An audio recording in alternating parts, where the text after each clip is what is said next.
The Chinese delegation has come here to seek unity and not to quarrel, to seek common ground and not to create divergence. 7 decades ago, at the Bandung Conference, then Chinese Premier and Foreign Minister Zhou Enlai clearly stated the fundamental philosophy in China's diplomacy, which also set the tone for the Bandung Spirit. That was in 1955, a time when the world still suffered from the aftermath of the Second World War, and the United States and the Soviet Union were deep in rivalry. Amongst such a backdrop, 29 countries and regions from Asia and Africa initiated, convened, and attended the Bandung Conference. This conference and the Bandung Spirit, which arose from it, signify the awakening of the Third World in political awareness. Asian and African countries who uphold the nationalism stepped onto the international stage with an independent stance, and hand in hand, they started the chapter of South-South cooperation. For 70 years, although there have been problems and tensions among the Global South countries, the major trend continues to be negotiations on equal stances, mutual help, and unity in strength. From the non-aligned movement and the G77 in the 20th century, which respectively opposed camp confrontation and appealed to a new global economic order, to the rise of platforms, including BRICS and the Shanghai Cooperation Organization in the 21st century, the Global South countries have constantly voiced their collective concerns and have become a force not to be neglected in the international arena. They're a driver of inclusive economic globalization, a builder of equal and orderly multipolarization, and a proactive leader of mutual learning and communication among civilizations. Take the economy and trade front as an example. Now the Global South accounts for over 40% of the world's GDP.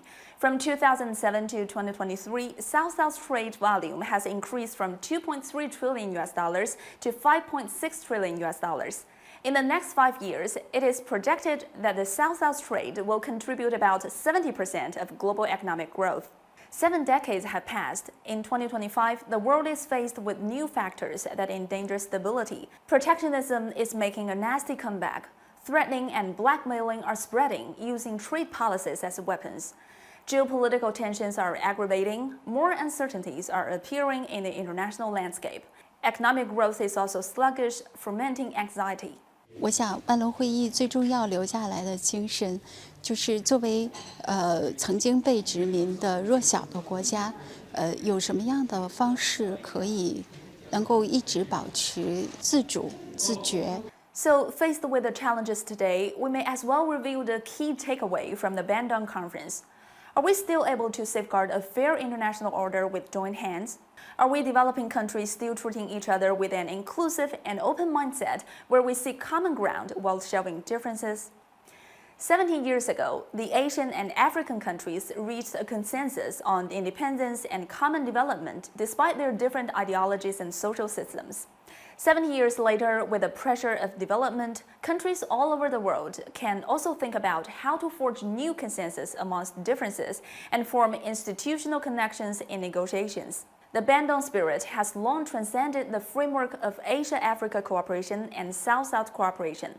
It has in fact provided a timeless example for South-North cooperation and even global governance.